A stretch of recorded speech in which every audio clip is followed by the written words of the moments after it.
Eli had never summoned anything before, unless you counted the courage to order extra cheese at the pizza place downstairs. There were also two things he should never be trusted with: fire spells and Latin pronunciation. Yet here he was, at 3 a.m., summoning a demonic entity in his kitchen, between the fridge down and the cat's litter box. With candles stolen from the discount aisle and a book called Ancient Infernal Invocation for Beginners open on the counter, he adjusted his glasses. Casual, focused but nervous tone, cleared his throat, and whispered words he absolutely did not understand. The air thickened, the lights flickered, the room filled with the smell of burnt toast. And vanilla? A blinding flash, and boom. Result. Not divine blessing, but one irritated demon woman standing in the middle of his kitchen with horns glinting and eyes glowing like caffeine withdrawal personified. Eli froze. I was summoning a guardian spirit. She looked around, the one-bedroom apartment, unimpressed. Guardian spirit? Sweetheart, you drew the circle upside down. You got customer service from hell. Without another word, she dropped onto his couch, grabbed his mug, and sniffed. Coffee. Finally, something divine in this miserable realm. She took a slow sip, humming softly. It tastes like ambition and regret. The cat hissed. Eli's jaw dropped. The portal fizzled behind her with a quiet pop. Well, she said, kicking off her boots. Looks like I'm stuck here until your magic stabilizes. Eli groaned. You can't stay here forever. She smiled, devilishly. Relax, sunshine. I'll only leave once you master real magic. A pause, a wicked wink. So, never, probably. She leaned back, smirking. Hope you've got Wi-Fi.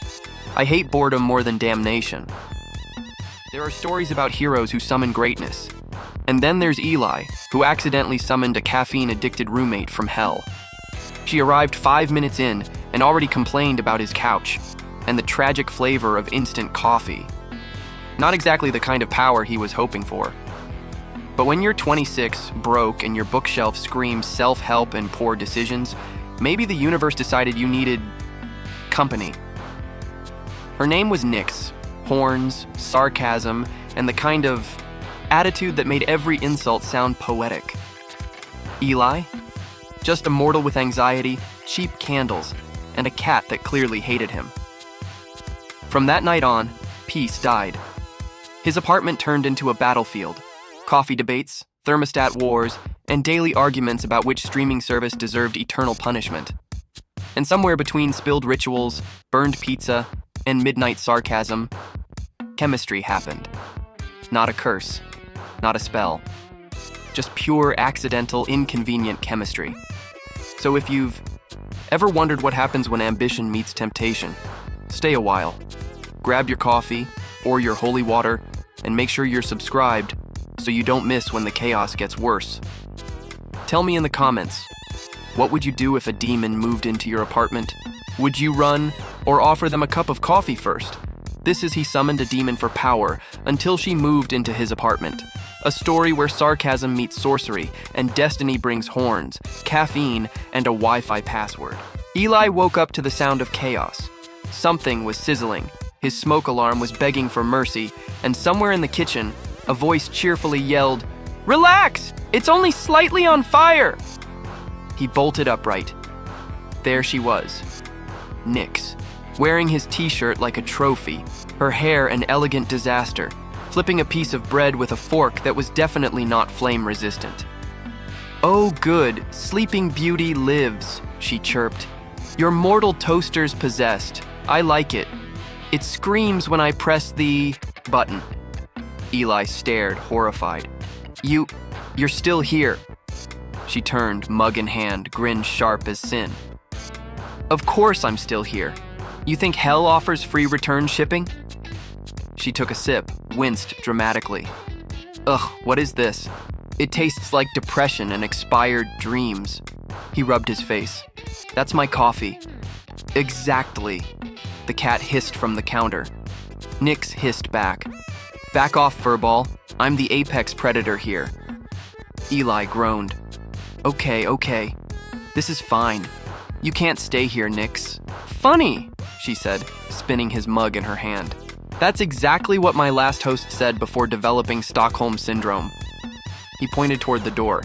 You need to leave! She gasped, hand to her chest in mock offense. Rude! Kick out your infernal guest before breakfast? What would your therapist say? I don't have a therapist. That explains so much. He took a deep breath. We need rules. Her eyes gleamed like she'd just been handed dynamite. Oh, I love rules. They make breaking them feel fancy.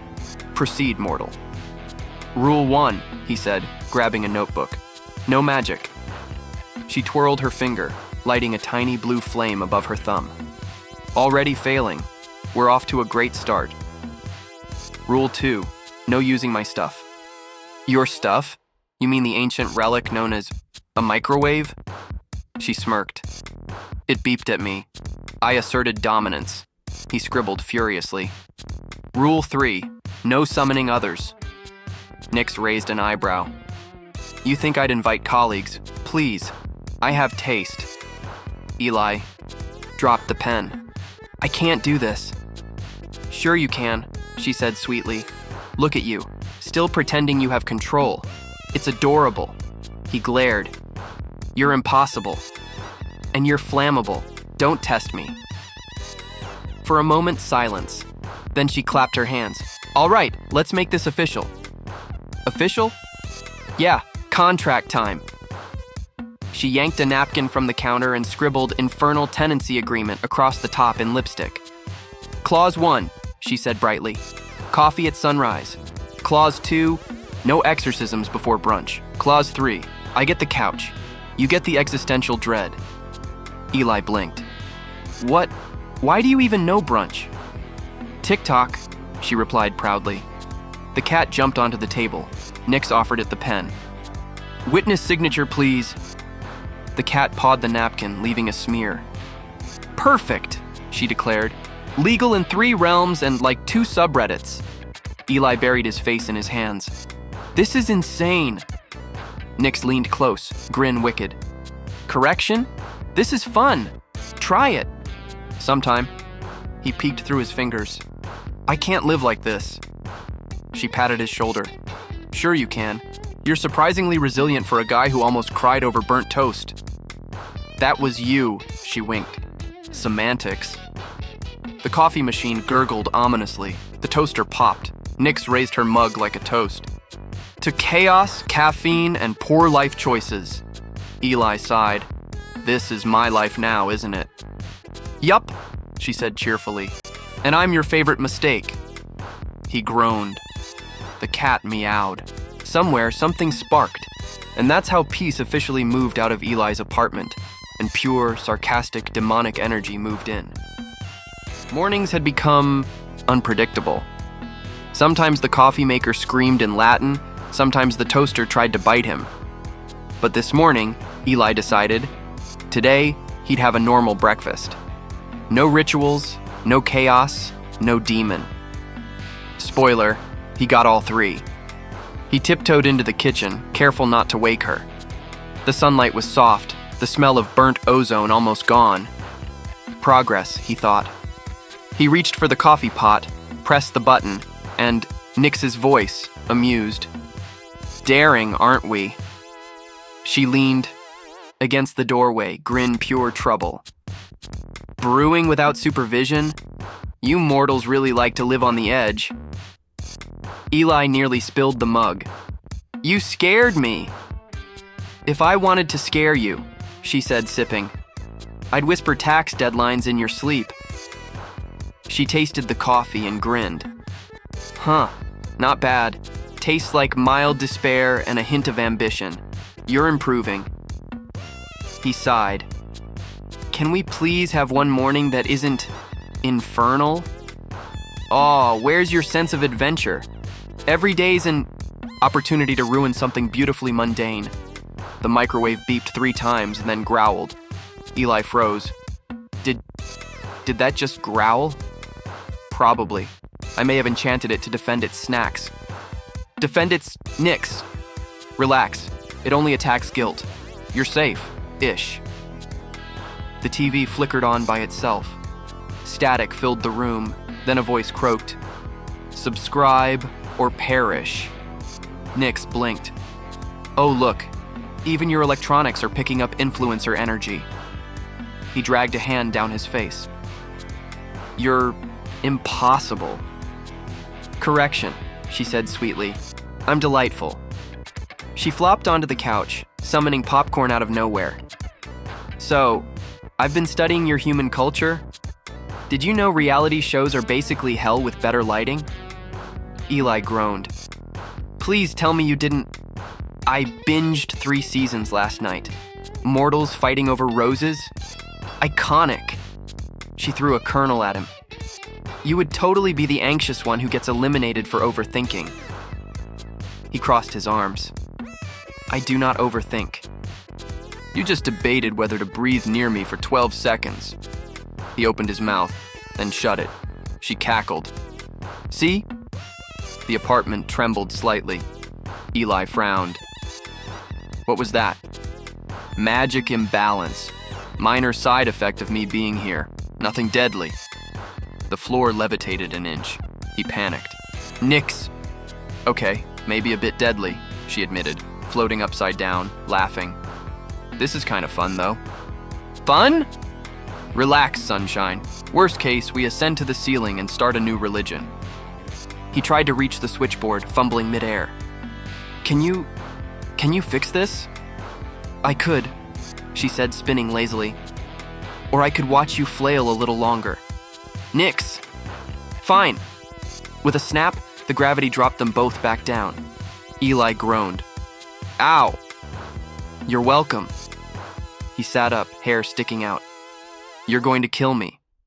"Probably not. You're mildly entertaining." He glared. "That's the nicest thing you've said to me." "Don't get used to it," she said, smirking. "I ruin compliments for, sport." Silence lingered a beat too long. Nix was still smirking, but softer. "You know, for a mortal, you adapt fast. Maybe I'm just too tired to panic." "Same thing." She looked toward the window. Sunlight hit her eyes, catching the faint shimmer beneath her sarcasm. For a second, she seemed almost human. Then she rolled her eyes. Gross. Feelings. Someone set something on fire. Eli chuckled despite himself. "You're unbelievable." "Thank you. I work hard on it." The coffee maker sputtered again. Steam, light, a faint glow. The whole room trembled. Eli yelled, "What did you do now?" "Nothing. Probably." The floor rose 2 inches. Again. Nix floated up, laughing so hard she snorted. "Congrats, you're officially floating through life." Eli clung to the counter, half laughing, half terrified. "This isn't funny." "Yes, it is," she shouted back. And it was. They laughed, suspended above the chaos, surrounded by glowing light and flying popcorn. When they finally fell back, down, gasping for air, something had shifted. Eli met her eyes, still laughing, and for the first time, didn't look away. Alex's voice smiled through the words, and somewhere between panic and laughter, Eli realized maybe disaster wasn't such bad company. Eli woke to the sound of a sigh that didn't belong to him. Not human, not cat, walls. His bedroom plaster inhaled like bellows, exhaled like a tired dragon. The ceiling flexed, the closet door creaked open and shut, like it was practicing a yawn. Some people woke to birdsong. Eli woke to architecture processing emotions. He staggered into the hallway and placed a hand on the wall. It was warm, pulsing, breathing. "Nope," he whispered. "Absolutely not." Nix's voice floated in, bright, teasing, amused. "Morning, sunshine." She floated into view, upside down, hoodie too big, grin too sharp. "Relax. The building's just adjusting to my aura. Happens around the 3rd week of haunting." "Buildings don't bloom," Eli said. "Flowers bloom. Yeast blooms. Walls do not... The hallway inhaled again. Somewhere a pipe laughed. Nix smirked. See? He's giggling. He? Eli echoed. Don't gender the real estate if you don't want to get attached. She strolled into the kitchen. The toaster popped. Eli pointed. Don't be weird. Today. The toaster launched a flaming slice of bread. Nix cheered. He's learning showmanship. Eli grabbed the fire extinguisher. It wheezed, reluctant. He doused the sink, breathing hard. We need boundaries. Nix stole his mug mid-sentence, filling it with mid-air coffee like magic on autopilot. Agreed. I get the living room. You get wherever your anxieties sleep. He blinked. That doesn't even... What does that mean? Nix poured a neat salt line. Across the floor, tiny skulls formed inside it. Infernal demilitarized zone. Cross this line and you owe me a favor. You cross mine and you do the dishes. I'd rather pledge a minor revolution. Dishes, he said, or the cat judges you. The cat jumped up like a judge summoned to court. Nix saluted. Fine, I fear only tribunals. The microwave opened itself. Static crackled. Eli squinted. Did it just speak Latin? Nix tilted her head, half smiling. No, it said subscribe. Your appliances crave attention. Influencer energy. I love it. He rubbed his temples. Can we please just have one normal... The TV flickered. A glowing circle appeared. Cold, metallic, alive. Eli whispered, Nix, what is that? She froze.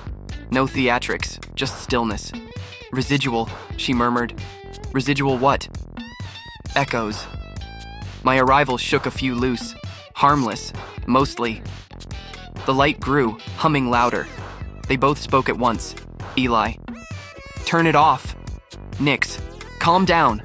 Their voices tangled, turned into floating. Light. Letters spun, forming a memory. Stairs. Fire. Silhouettes. Contracts that smoked and never burned. A younger Nix. Smiling. Softer. Dangerous. Alex's tone softened slightly. He narrates, smiling sadly. And for a heartbeat, chaos looked like sorrow wearing a grin. The vision shattered. Nix waved away the sparks. Ugh, emotional leakage. Hate that. Eli. Are you? Don't. She cut him off, forcing a grin. Ruins my brand. The apartment groaned again. Picture frames slid 2 inches left, in perfect sync. Right, Eli said, clapping once. We're stabilizing this now. Stabilizing is cheaper than moving, Nix replied. Also, cardboard boxes are beneath me. Eli drew a chalk circle on the floor. Containment ward. Don't laugh. Never, she said, and immediately laughed. But go on, he chanted. The air steadied. A brief, hopeful silence. Then, the toaster fired again. Nix grinned. Plan B. She snapped her fingers. Time stopped. Toast froze midair. Coffee hung like glass. Droplets. Even the smoke stood still. Only Eli and Nix moved. He whispered, awestruck, You can do this? Temporal courtesy, she said. I use it for dramatic entrances and stealing fries. Can you make it stop breathing? Nix laid a hand on the wall. Light pulsed faintly beneath her skin. He likes you, she said softly. Thinks you're interesting. It's drywall, Eli replied. Heard that, said the wall. Nix snorted. Rude. Apologize to the organism. Eli sighed. Sorry, Mr. House. Better, she said. Unfreezing in 3, 2... Time resumed with a pop. Toast landed neatly in a pan. Coffee hit the mug perfectly. See? Tamed, Nix declared proudly. The ceiling light blinked thrice, Morse code for LOL. Eli sat down, exhausted. If my landlord asks why the walls breathe, tell them you brought life into the property, Nix said. They'll raise your rent. He laughed, surprised by it. You're adapting, Nix said, watching him. I expected more screaming. I'm conserving energy. Efficient, hot. He blinked. What? Kidding, mostly. The TV clicked on. A cooking show. A host with too many teeth smiled. Today we're making 7-layer sin cake. Turn that off, Eli groaned. Nick snapped. The TV pouted. Unauthorized magic detected, it said, then died. The apartment hummed, warm, playful. The floor lifted 2 inches. The cat floated past, furious and majestic. Congrats, Nick shouted, laughing. You're officially floating through life. This is not, Eli started, then saw his reflection. Hair electric, eyes wide, floating. He laughed. Couldn't help it. Okay, maybe a little funny. Yes, it is, Nix yelled, spinning in delight. They drifted mid-air, laughing. Popcorn rose like a constellation around them. Gravity remembered itself. They landed, tangled, breathless, still laughing. The building sighed, content. Alex closes softly, smiling through his tone. And somewhere between panic and laughter, Eli realized maybe disaster wasn't such bad. Company after all. From the kitchen, the toaster pinged. Round 2? Nix asked, eyes gleaming. Only if it doesn't breathe, Eli said. No promises, said the house. It had been 23 minutes since their last disaster. A new record, statistically miraculous. The walls were quiet. The toaster wasn't plotting. The coffee maker hummed like a monk in therapy. Peace. Eli sipped from a mug that didn't bite him. Normalcy. 1 minute, 2, 3. Ugh, Nix groaned, hanging upside down on the couch like a bored bat. Boredom. The true hell. She rolled off the cushions, landed perfectly, and grinned like trouble incarnate. Okay, mortal enrichment time. Show me a human hobby. Eli held up his mug. Caffeine management? Already mastered. She stole it. Next. He frowned. We could garden? Nix snapped her fingers. The window box bloomed instantly. Lush, vibrant, alive. See? Eli said, smiling. Gentle, calm. The nearest petunia grew teeth. Now they're interesting. Nix. Fine, fine. Soft petals, for now. They tried meditation. Eli sat cross-legged, serene. Nix hovered above the rug, glowing faintly. The carpet began to levitate too. No, Eli muttered, pulling it back down. We need the floor to remain floor. Touchy, she teased. Cooking then. The oven flared awake, temperature set to mythic. A recipe appeared on the fridge. 7-layer sin cake. Eli blinked.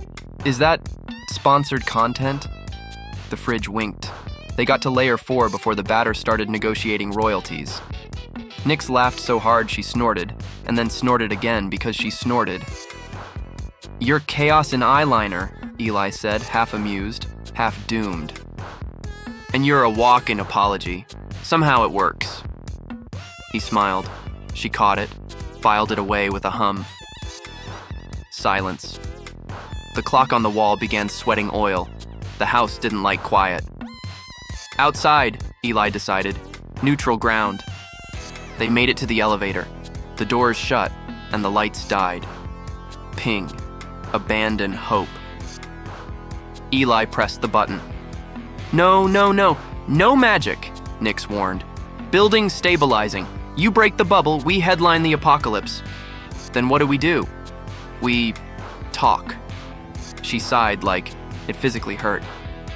Least favorite mortal hobby. They stood in half darkness, electric hum, shared quiet. So, Eli said. Demon, huh? Mm-hmm. Paperwork department. Left wing, excellent pens. He hesitated. Do demons have friends? You're picturing lava punch bowls. Maybe. Friends is a mortal term. We have allies, rivals, debts, and a few people we don't set on fire. And you? I had a partner once. We balanced souls, made a mess of eternity. He left. Why? Promotion. She smiled, faint, brittle. I wanted out. Hell hates quitters. Eli looked at her, and for a second, the sarcasm flickered. "Now," she said, bright again, "I'm your roommate. Boo-hoo arc over. Your turn." He laughed softly. "I was supposed to be a theoretical mage. Turns out theory doesn't pay rent. You hired a hurricane. On a student budget. Tragic. Hot." The elevator sighed. The doors opened. Onto the roof. Wind, city, evening bleeding gold. "Look at that," Nick said. "The mortal world. Pretending to be majestic. Adorable." Eli joined her, quiet. "Used to come up here to think," he said, when thinking still felt useful. "It's still useful," she said. "You just have company now." They sat, almost peaceful. The world made small, hopeful noises below. "If I say something not terrible," Nix warned, "we keep it between us. Deal. You're getting good at not freaking out. It makes you bearable." High praise. Don't get used to it. The building shivered happily beneath them. A pipe giggled. A cloud moved on cue. Eli smiled. "Thanks for not using magic." "Please, I'm a responsible menace." He chuckled. "Is that a thing?" "It is now." She nudged his shoulder. Too casual to be casual. "And if you tell anyone I shared feelings, I'll teach your appliances new verbs." "Noted." Alex's voice softened, smiling still. "If disasters were a staircase, this felt like a landing, the kind where you pause, breathe, and decide whether to climb." Nix hopped down. "Okay, postcard, moment over. Let's go misbehave productively." "Productively? We're getting you better chalk. Yours squeaks of insecurity." He laughed. "And then?" "Snacks. Even catastrophes need fuel." They turned toward the door. It wiggled open, eager. Eli glanced back at the city, the sky, the hum, the feeling that maybe chaos could be a compass. "Coming, sunshine?" He smiled and followed. It started, as all great catastrophes do, with breakfast and misplaced confidence. The sun had barely risen, and Eli decided he was ready to prove himself. No Nick's supervision, no chaos. Just him, a pan, and a spell called Fluffiest Pancakes in the Mortal Realm. Alex's tone smiles. Some people learn from mistakes. Eli preferred to build monuments to them. He whisked, flipped, muttered the chant. Steam puffed, golden, perfect. For one glorious second, success. Then the batter blinked. Shit blinked back. "Nix? If it's on fire," she called lazily. "It's your turn." "It's fine. Totally fine." The pancake slapped the spatula out of his hand. Nix appeared in the doorway, wearing his oversized t-shirt, eyes full of mischief.